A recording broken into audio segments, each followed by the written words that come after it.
Good morning. Good morning. Welcome to Daily Dose. It's Guest Thursday. We're using new technology, which we're very excited about. I will just tell you that part of this new technology means that you can ask questions which will show up for us. So we'll see them. We've not been able to really see questions while people have been watching. So we expect you might have questions for our upcoming guest. Please share them and we will pass them along and make sure that we address them while we're together live. We're really, really thrilled to have Coiya Tompkins joining us today from CVIC. If you don't know what CVIC is, we'll give her the opportunity to explain it to us. But long story short, I feel like this is an incredibly profound organization that is clearly a model for ways we need to be thinking about addiction and violence and systemic generational trauma and ending it. And so we could not be more pleased to have Coiya joining us. So welcome, Coiya. Good morning. I'm so excited to be on the show. I'm a huge fan. So it's that's nice of you to say. I feel like I know you. Well, I know Dana. I haven't met Maz till this morning, but yeah. Yeah. Well, and we don't know each other very well. I'll be honest, Coiya, I had no idea what CVIC did till I looked into it. And then I thought, holy buckets, she's a big deal. Yeah, well, I know you from the nonprofit world, but yes. So it's been, and before I came to CVIC, I also was not very aware. And so part of my push when I arrived was to make sure more people know about the work, not only that we do, but our partners. It's just such a team effort. And I know that sounds very cliche, but if you read the book, you'll see how and why. So okay, so you've given great clues for where this conversation's going to go. Let's start with, what is CVIC? Give us the layout of the acronym and then go from there, Coiya. Okay, so it's kind of a alphabet soup. It's Community Violence Intervention Center. And I love that community's in our name because it truly is a community effort. We were founded 41 years ago by a small group of compassionate and driven volunteers. They met in the attic of an old church and said, we've got a problem and we need to solve it. And that story is also in the book, which is one of my favorites actually. But so we were founded to really try to solve the emergency problem of domestic violence and sexual assault. And now it has grown into a holistic approach. Our mission is to end interpersonal violence in 2 generations. And we dropped the virtually. That was part of our sort of marketing before. And we've dropped the virtually because if you think of Dr. King and I'm thinking of some of the big efforts like diabetes and AIDS, and they don't say we want to virtually end these problems. We want to, Dr. King said, I see a world with black and white. I get choked up every time I talk about him. But anyway, so we're kind of like, if we really want to solve this problem, we have to drop the virtually because we really do want to end it. We believe it's possible. We know violence is predictable, so we know it's preventable. So we are a holistic approach to ending interpersonal violence, both domestic violence and sexual assault. That's gotten a little complicated with all of the social injustice issues that are resurfacing. I say resurfacing because they've been around for 400 years. It's just now we have this light on them. Yeah. So we're in the process now as a senior team of how do we handle that? Because we want to stay focused. But we also can't talk about violence, and just like we can't talk about addiction and ignore certain things, we can't talk about violence and ignore social injustice. Yeah. So that's been a huge part of our effort, which if we have time, I'd like to talk about that more. But we kind of tackle this problem with 3 core pillars of safety, healing, and prevention/education. So we provide emergency services, shelter, transitional housing. We work heavily with law enforcement and healthcare to do that. And then we also offer significant healing services. We really believe in evidence-based therapies. We have a team of about 7 therapists who do a variety of both child therapy as well as adult therapy. And we've added new therapies in the last probably 5 years that have really had some profound impacts on helping people get past the trauma and into that resiliency stage. And then we also offer prevention and education services. So we educate over 15,000 adults and children each year. And the other thing we do that we don't probably talk enough about is we also offer a variety of services. So we do protection orders. We have an attorney on staff who helps with legal issues.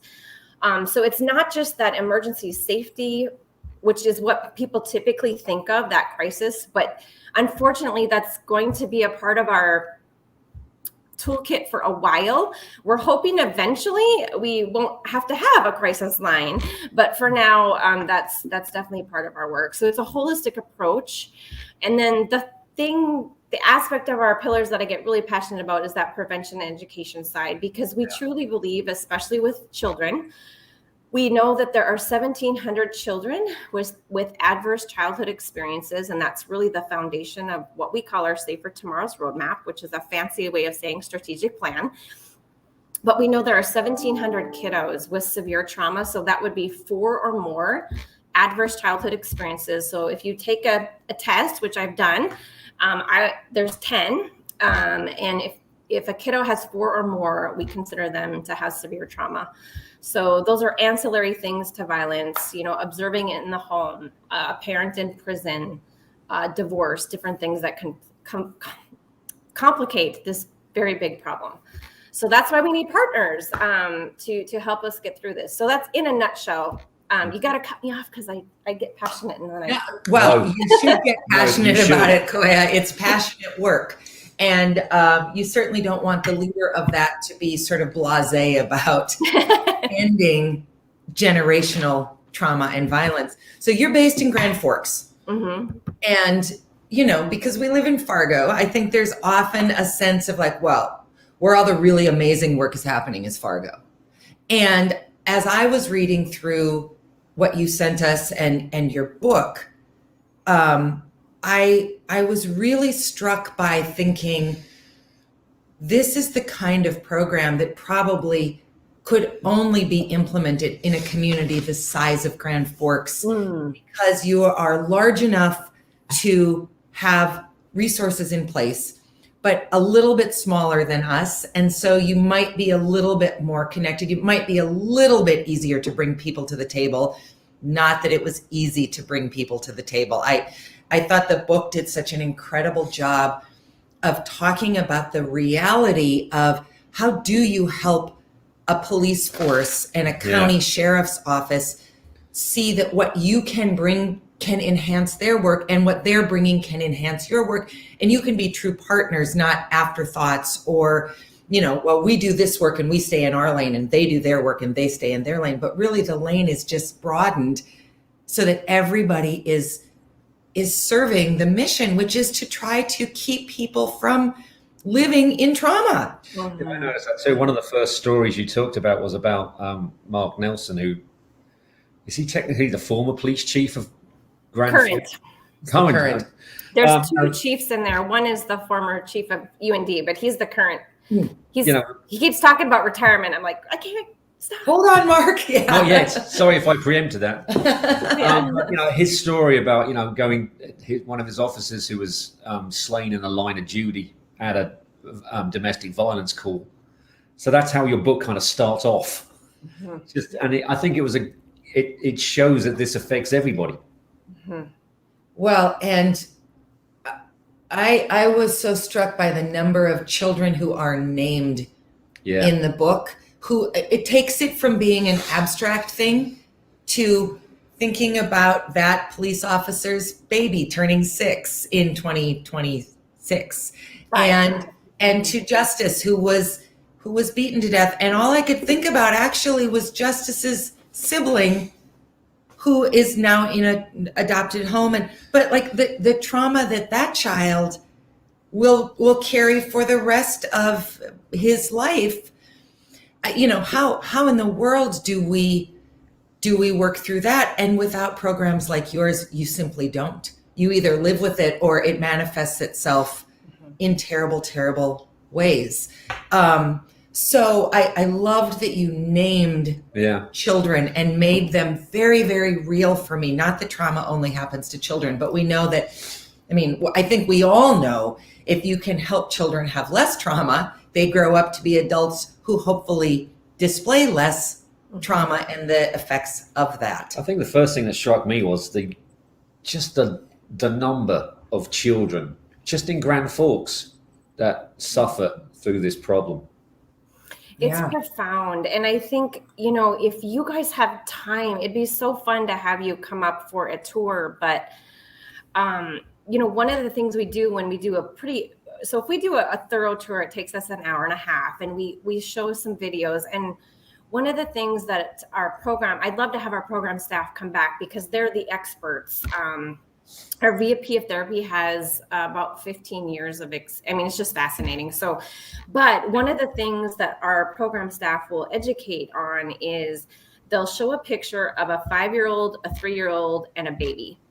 And they'll say, if these 3 children were exposed to a violent episode, who do you think is most impacted? And I get choked up every time I tell this story, but most of us who don't have a background in therapy or social work are going to say, what do you think? I would think the 5-year-old. Mm-hmm. Yeah. And the really sad thing is it's the baby.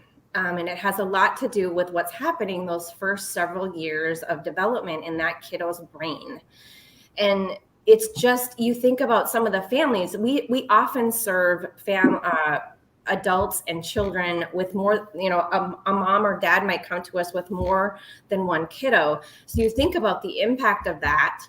And it just gets really complicated. So that's why we're so focused on educating these kiddos in the school systems and what can we do to get people, not only get people through that, but prevent it from ever happening. So if we can get to these kiddos, then they're going to become adults who don't do that and actually become thriving members of the community. So that's what we get really passionate about. We're working on maybe in about a year and a half, we could come back and bring Dr. Kim from UND. We're going to be working on a project with her where we will look at not only adverse childhood experiences, so ACEs, but developmental assets and what sort of things we can do for children to help sort of get them through this trauma faster. And she has literally spent her life's work studying the impacts of trauma on children. It's absolutely fascinating. I'll send you a couple of her studies. Yeah, we'd love to see them. Yeah, it's just fascinating. I can talk about it all day, but the kiddos get us passionate. So yeah. So Coiya, tell us the name of the book and where people can get it so that we make sure we don't forget to do that. Yeah, it's called 2 Generation Guardians, and I can send you the link for that. We also have a QR code that I'm this is our first publishing experience. We do violence, but we don't do books. Yeah. We should have put the QR code on the book, but you can actually just go to cviconline.org. And right on the homepage, if you scroll down, you'll see a link to the book site. And you can always call me and I can get you a copy as well. So we haven't put it on Amazon because they want to take 40%. So one of the things that I loved is that you got that book sponsored. So actually everything that is raised with the sale of the book goes right back into doing the work that you are doing. We're so fortunate. Yeah, it's incredible. So Lana wrote and said, excited to read the book from cover to cover. So many stories of trauma and triumph, which I think is also important. I think it's really imperative that we not only focus on the trauma side, because the other thing that the book I think does a beautiful job of is talking about the successes and the people who do survive it. Because one of the reasons Maz and I started talking about his addiction and our journey with it is because we do feel like we've survived something massive. Mm-hmm. And we have found not just a way back to where we were, but a far, far better place than where we ever were, because we went through something so awful and we survived it and we had the opportunity to heal from it. Mm-hmm. Which doesn't mean it doesn't still flare up from time to time. Maz's drinking does not, but the emotional impact of it, or it doesn't mean we never go back and visit hard parts of it, but there is the opportunity to not just survive something traumatic, but to thrive beyond and because of it. That's right. I love that that's part of your work as well. One of the things I liked about it is that you draw awareness to intervention issues, but you actually state that you have an offender treatment program. Can you talk about that for a second? Yes, and I wish Miss Taylor, who runs that program, is in the book. You should read her story too. So she grabbed my heart that first. There was 40 of those employees in that interview in May of 2019. She grabbed my heart right away, and she runs that program, and she's really advanced it to an incredible place. It's just like addiction, right? Like, we can't talk about violence and completely ignore this part of people who use violence. And it was a big culture shift for us to bring that program on board. I want to say it's been with our program for about half our history now, close to it. But it was a big culture shift because even in the early 80s, if you look at some of the language, you'll hear things like cycle of abuse and things like that. And we've really changed the way we talk about it, because a majority of the time, folks who use violence were also a victim of it. And I would love to have her talk about how she facilitates a group, because her team is masterful. And a lot of the folks who use violence will come into this program. They'll be very, arms crossed. And a lot of them are court ordered to be there. And it's men and women. It's not just men who use violence, or if they identify that way.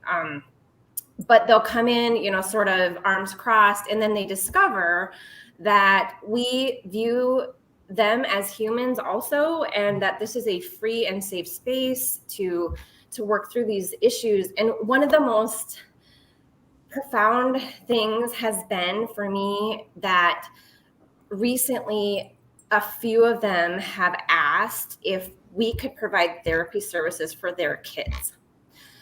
Wow. So they're getting it. I mean, they're understanding that if I can help my kids, then they're not going to repeat the violence. So it's just, and so part of our dream is to have a therapy component for our programs called New Choices. And we're kind of trying to get away from saying offender treatment, because it's really not treatment, it's education. Mm-hmm. And we want to say people who use violence, because they're still people. Right. And nobody wants to be someone that, most of us get up every day and want to be good people, even if we've made mistakes. And so that's what I love about it too, is that it really opens up that space to talk about the tough stuff, and it's accountability too. It's not just soft stuff, but what's profound about it is after those 27 weeks, we have individuals coming to us saying, can you help my kids through this too? So it tells me that they're getting it. Yeah, and one of the main things that I found, I'm going to go with the word profound about what you do, is when I was in rehab, it was just at the time when all these adverts were on TV about Malibu recovery. I don't know if you remember, there's some guy who was saying, yes, Malibu recovery, where you go to Malibu, and obviously you're white and rich and have thousands of dollars to throw at people to get you off your kick. But you really do work with underrepresented populations. And it's just amazing that was one of your targets right there, to say, this is where the main problem is. Let's get in there and do the most good. So that really impressed me quite a lot.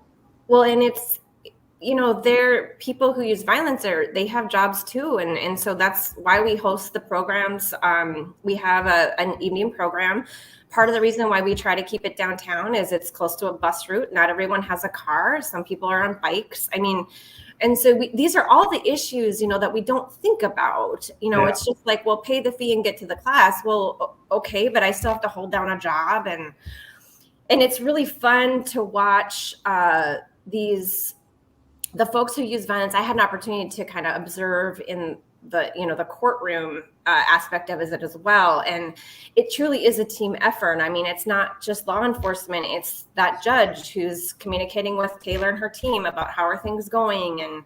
And so it's definitely a holistic approach, but yeah, it's not Malibu. It kind of makes me sad to hear that, because it's not everyone has 30 grand to. Yeah, I know. Almost no one has that, quite frankly. Yeah, I couldn't have gone there.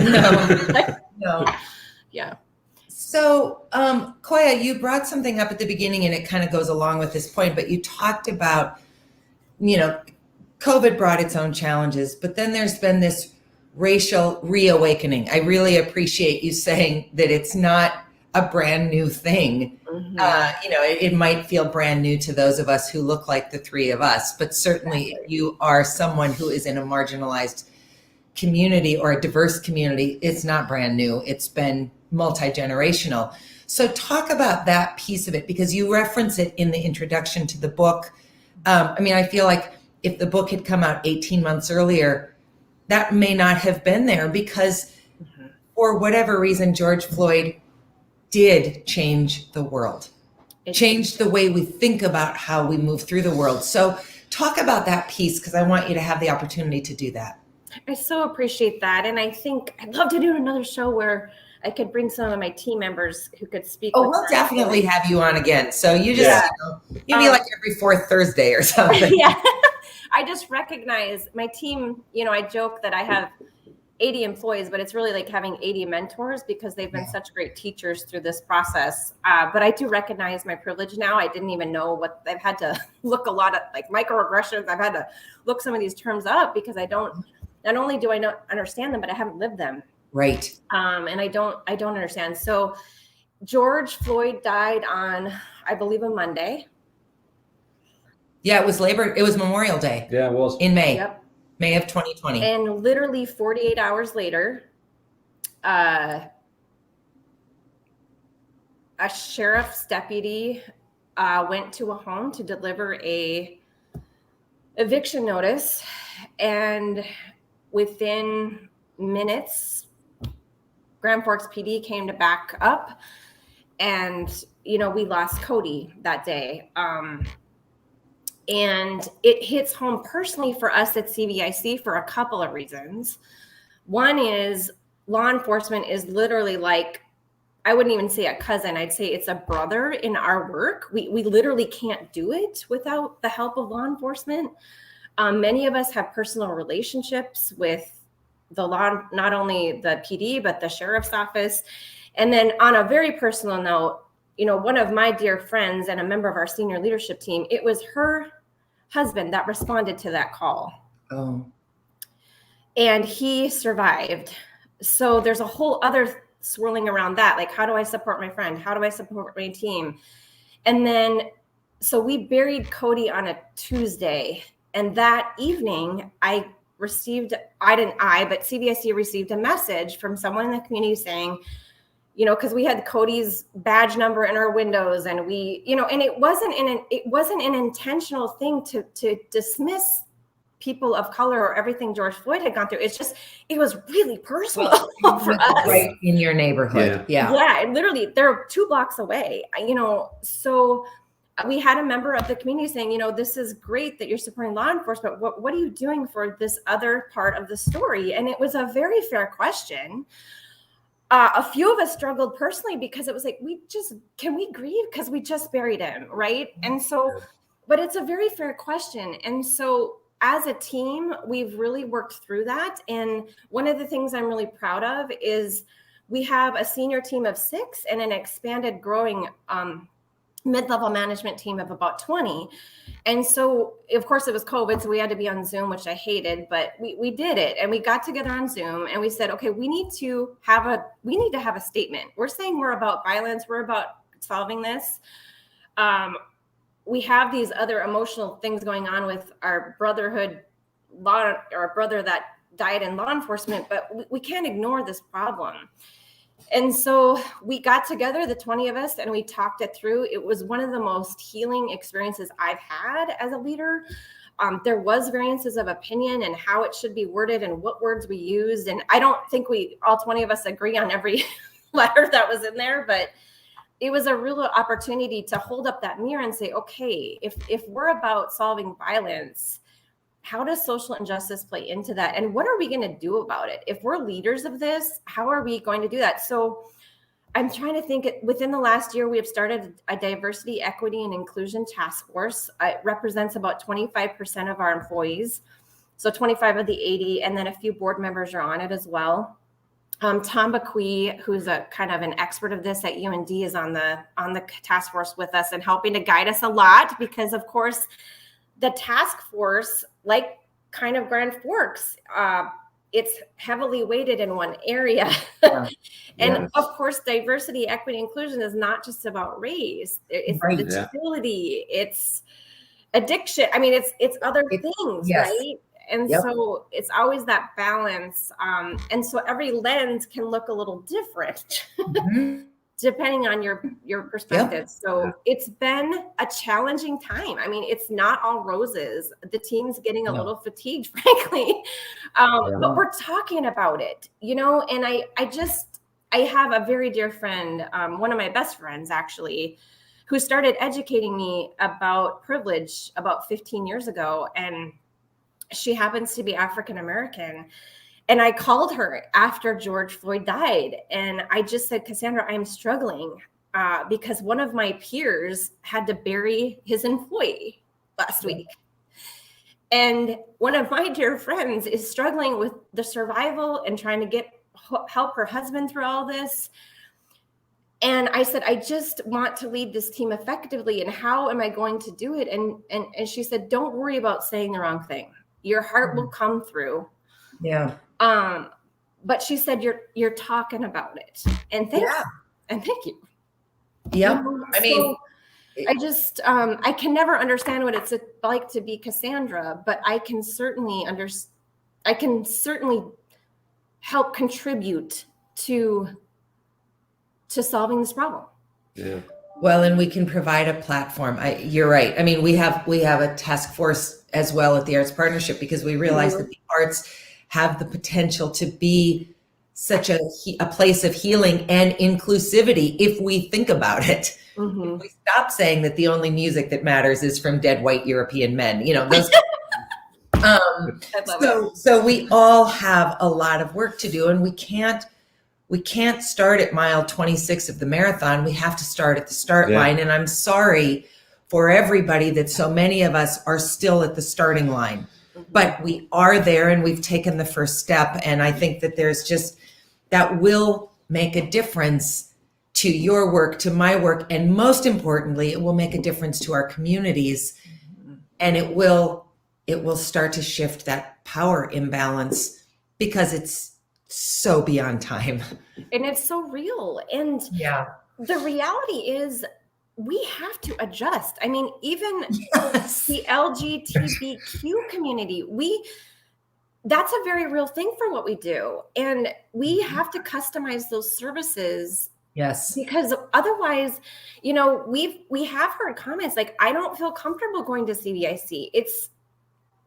Our senior leadership team, we're all middle-aged white women. Like, our board is actually more diverse than our